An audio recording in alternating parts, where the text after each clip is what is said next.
let's get ready to fall down.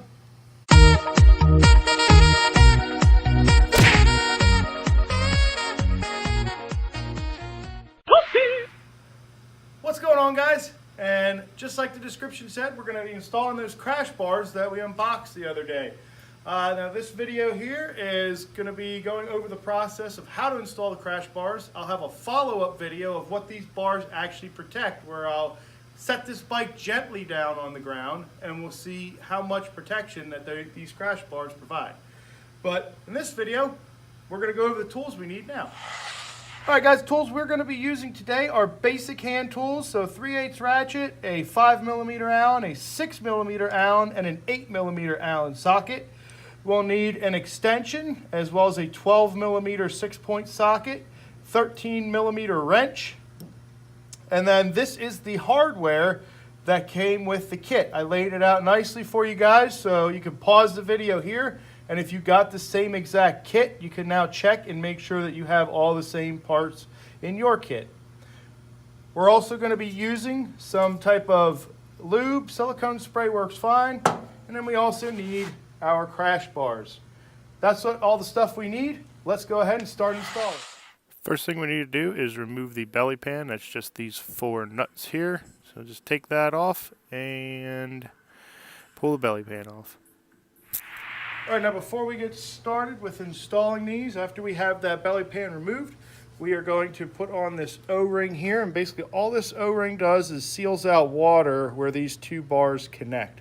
So make sure you get that slipped on now so you don't forget later.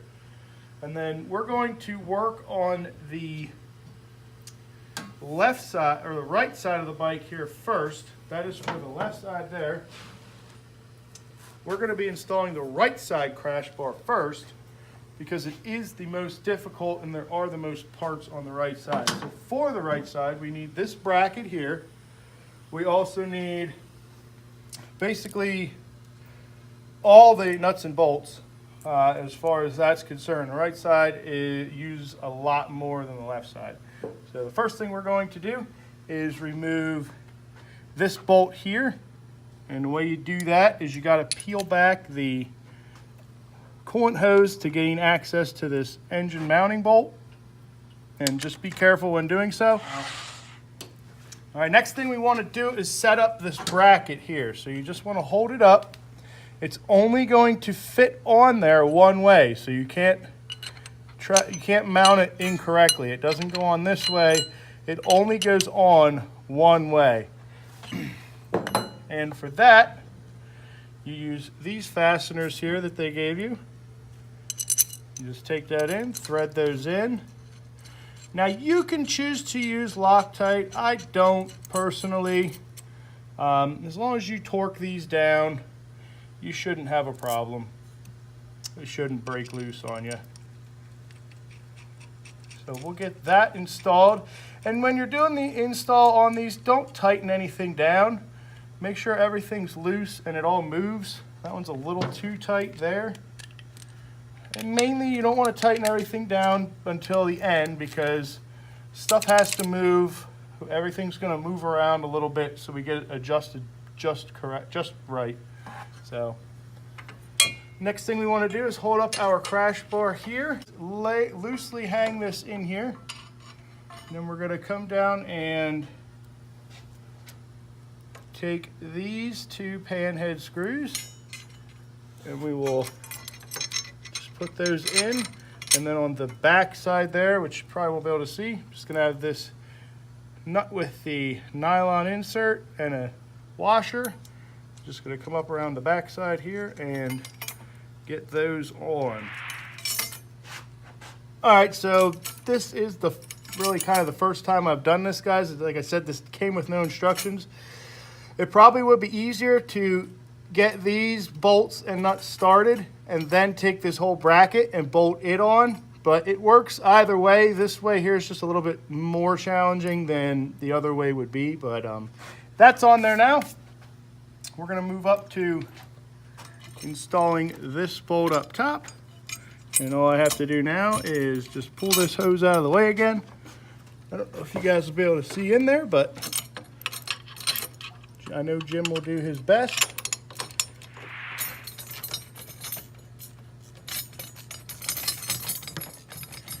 There we go. So it looks like the socket and extension makes it a little bit easier. And we'll just thread that in. Again, everything loose for now. We'll just thread that in until it's past the coolant hose, so it stops putting pressure on the coolant hose.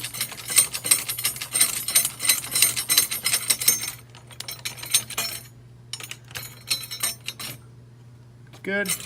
That side is together for now. We'll move over to the other side. Before we install that, we got to make sure we remove the engine bolt on this side. Set that off to the side. We sprayed a little bit of silicone on the O-ring. We'll just work that around, make sure it's coated good. Then we will slot that into the other crash bar while lining everything up. Just hold that on there. Should slide in pretty easily. We got a little bit of silicone on there, so should go in without an issue. Just make sure that when you put it on there, it's nice and straight. And that should slide together nice and easy, just like that. We'll then take our large bolt-in washer and we'll install the bolt up on this side here. Again, everything hand tight. I know I'm going to sound like a broken record saying it, but just make sure everything is hand tight first. You take note that there are two different sized bolts on this side here. So this smaller bolt goes in the rear and the larger bolt goes in the front. Just make sure you get those correct. You'll know if you don't because it won't thread into the hole. So just know that there is a difference, and if you run into an issue, that's what the difference is.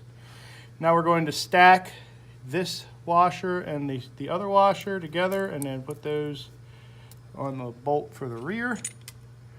And we will thread that in again, hand tight it first. All right, now we're almost there. Just need to now go around and tighten all the bolts down.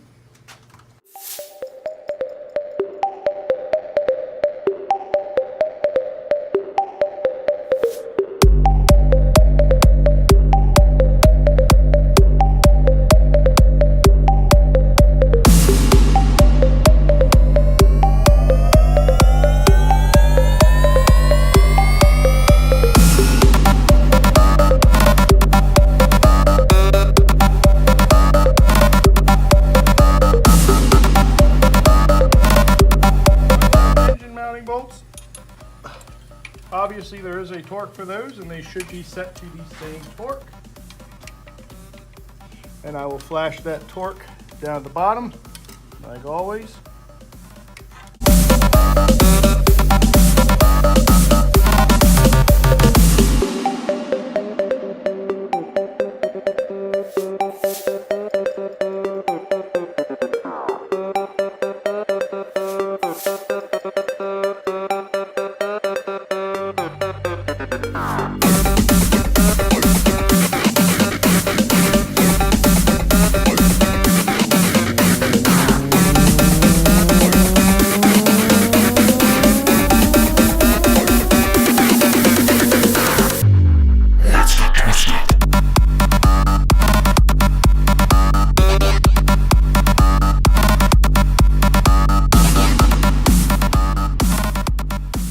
Alright, we then install the belly pan and make sure that we tighten these bolts down, or these nuts down.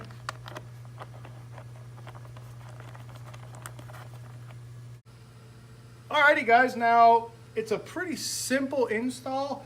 And again, you just want to make sure that you leave everything loose before you do a final tightening and torquing down. That way, if something doesn't quite line up, you can move it to a point where it does line up. What do you think, guys? This actually looks pretty good.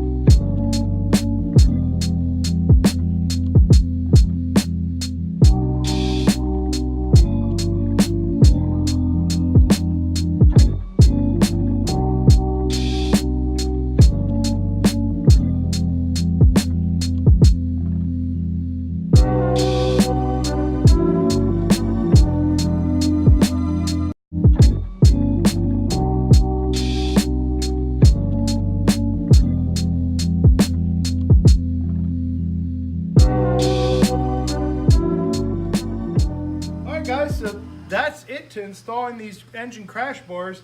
Now to me, again, just like I said in the unboxing video, I think this is going to provide you a little bit better protection than a frame slider would. But we will find that out in the next upcoming video. That's going to do it for this video, guys. If you liked the video, as always, give it a thumbs up. If you, again, have comments for future videos you'd like to see, drop them in the section below. Thank you guys for subscribing. We'll see you in the next video.